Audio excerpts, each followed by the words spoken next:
এই কাজগুলো করার ফলে কি হলো, সরকার মানে এখন আসলে মানে এই সরকারকে যদি অপশন দেয়া হয় যে তোমাদেরকে নিরাপদ সময় দেওয়া হলো, পিছনের দিকে তাকাবা না, সোজা দৌড়ে আমেরিকা তোমরা যেতে পারবা, কেউ তোমাদেরকে কিছু বলবে না। বিশ্বাস করেন তারা নিউ ইয়র্ক সিটিতে গিয়ে তারপর পিছনের দিকে তাকাবে যে আমরা দৌড়ে আসলাম কেন, কোথায় আসলাম, এই অবস্থায়।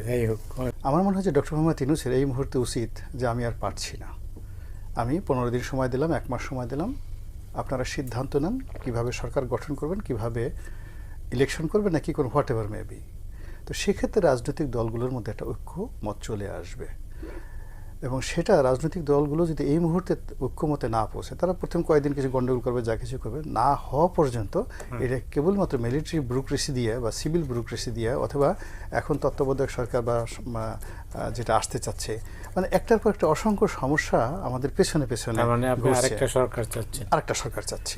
নির্বাচন ভয়ঙ্কর কিছু করতে পারে। আমি যেহেতু সে সেটা বলেছেন, তার কথা তো আমি অসম্মান করতে পারি না, ভয় আমারও আছে। আমি যেহেতু সরাসরি বেশ কয়েকবার নির্বাচন করেছি মাঠে, এবার আমার কাছে যেটা ভয় হচ্ছে যে 2024 সনে যেভাবে একটা আমির নির্বাচন হয়েছে, ওটার চেয়ে একটা ভয়ঙ্কর পরিস্থিতি এবার তৈরি হয়ে যাবে। বোঝার চেষ্টা করুন যে ঢাকা শহরের অফিস আদালতে অনেক জায়গাতে জামাত যারা আছে শক্তিশালী, অনেক জায়গাতে বিএনপির লোকজন শক্তিশালী, কিন্তু জেলা শহর, বিভাগীয় শহর, তৃণমূল, উপজেলা পর্যায়ে সারা বাংলাদেশের টেকনাফ থেকে তেঁতুলিয়া বিএনপি মেময়, বিএনপির বাইরে কোনো কিছু নেই।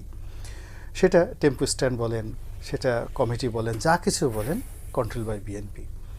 এখন ওখানে যে বিএনপির মনোনয়ন নিয়ে যাবে তো দেখা যাচ্ছে প্রায় সব ক্ষেত্রেই বাংলাদেশে বিএনপির 3 থেকে 4টি কমিটি রয়েছে, এবং তারা they are fighting with each other, এবং ইতিমধ্যে অনেকগুলো প্রায় 300 মার্ডার হয়ে গেছে শুধুমাত্র এই কমিটির বিষয় নিয়ে, নিজেরা এবং কয়েক হাজার এই বিভিন্ন অপকর্মের কারণে বিএনপি থেকে তাদেরকে বহিষ্কার করা হয়েছে, কিন্তু কোনো অপকর্ম বন্ধ হয়নি। এর কারণ হলো একজন মনে করছে যে আমি একটা চেয়ারম্যান হব, মেম্বার হব, 10 বছর 5 বছর দল ক্ষমতায় থাকবে, তা না করে আমি এই আওয়ামী লীগের যে সম্পদ যা কিছু আছে এগুলো হরণ করে উইদিন 1 মাসের মধ্যে যদি আমি তার 100 গুণ ইনকাম করতে পারি, কি আমার এরপরে বিএনপি করলাম না করলাম তাতে আমার কি আসে যায়।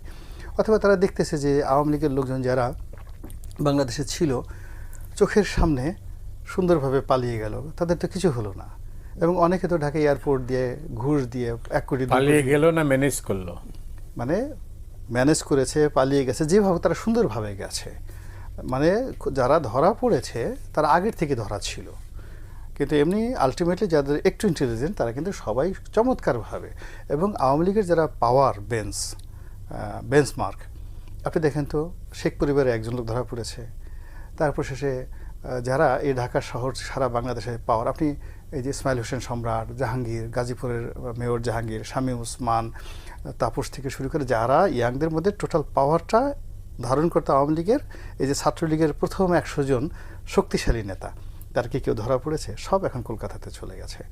তো এখন এই যে উনি যেটা বললেন আগে, আশরাফ সাহেব যেটা বললেন যে ওই যে ওখানে বসে তো তারা বসে নাই, তারা তো ওখানে বসে এমন কিছু করার চেষ্টা করছে যেন বাংলাদেশের আওয়ামী লীগের যারা প্রতিপক্ষ তারা শান্তিতে থাকতে না পারে, এবং এই সময়টা তাদের জন্য সবচেয়ে একটা প্লেয়িং ফিল্ড হবে নির্বাচনের ওই সময়টাতে।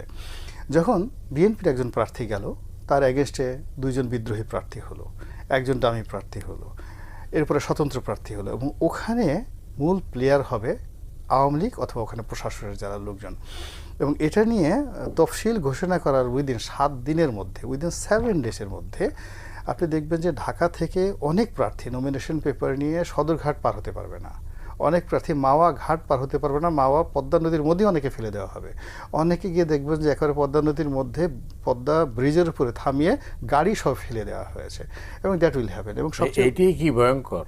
হ্যাঁ, অবশ্যই এটাই ভয়ঙ্কর, এবং এটাই বাস্তব। আপনি একই ঘটনা তো 2024 সনে ঘটেছে, আপনি গিয়ে দেখেন একে আজাদ সাহেব, জিজ্ঞেস করে দেখেন তো তার জীবনটা কেয়ামত হয়ে গিয়েছিল ওই নিউজ 24-এর মালিক, যেটা ওই মানে ফরিদপুরে দাঁড়িয়েছিলেন, তার জীবনটা হয়ে গেছিলো, এবং যারা ওই সময়টাতে যা হয়েছে 24-এ তার সাথে 100 গুণ ভয়ঙ্কর অবস্থা সামনে আসছে। কিন্তু 24 আর এবারের মধ্যে ডিফারেন্স ছিল যে 24-এর অ্যাডমিনিস্ট্রেশনটা 100% শেখ হাসিনার নিয়ন্ত্রণে ছিল, এখন সেটা নেই। কাজেই নির্বাচনের পথে যে আপনি যাবেন, যাওয়ার আগে আপনি তো শিডিউলটা একটু ঘোষণা করে দেখেন না, কি একটা পরিবেশ পরিস্থিতি তৈরি হয়ে যায়। সেই জায়গাটাতে আমরা বিশ্বাস আনতে পারছি না, আস্থা আনতে পারছি না, এবং এটা আমাদের হতাশা নয় বা আমাদের নির্বুদ্ধিতা নয়। আমরা যেমন একটা নির্বাচন হয়, আপনি কি দেখুন যে একটা আমাদের দেশে একটা রাজনৈতিক দল, ধরেন বিএনপি ক্ষমতায় আসলো, তো প্রধানমন্ত্রী হবেন কে? তারেক রহমান সাহেব, বিএনপির কথা মতো। রাষ্ট্রপতি হবেন কে? আমরা এখনও জানি না। আচ্ছা, স্বরাষ্ট্রমন্ত্রী কে হবেন? লুৎফুজ্জামান বাবর না মির্জা আব্বাস? আপনি 60 জন মন্ত্রী বের করেন তো বিএনপির লোক থেকে, আপনি কি করে আশা করবেন যে এই 60 জন লোক এই বর্তমান এই সমস্যাটা সমাধান তারা করে ফেলবেন ক্ষমতা পাওয়ার সাথে সাথে, যারা এই দলটাকে 15 বছর ঠিকমতো করতে পারেননি, আর গত 1 বছরে তারা এই দলের কোনো নিয়ন্ত্রণই রাখতে পারেননি। ফলে কি হচ্ছে, মানুষকে আপনি যত বড় বড় কথা বলেন, ইংরেজিতে অনেক কথা বলতেছেন, শুদ্ধ পরিশুদ্ধ ভাষায় কথা বলছেন, প্রমিত বাংলায় কথা বলছেন, নানা রকম দফা দিচ্ছেন, কিন্তু পাবলিক বলে যে ওইরকম দফা না। আমার তো প্র্যাকটিক্যালি আগে আমি গুলিস্তান এবং বাইতুল মোকাররমের সামনে একটা দোকান বসানোর জন্য 100 টাকা আমাকে চাঁদা দিতে হতো, এখন তারা বলতেছে আমাকে 500 টাকা চাঁদা দিতে হয়।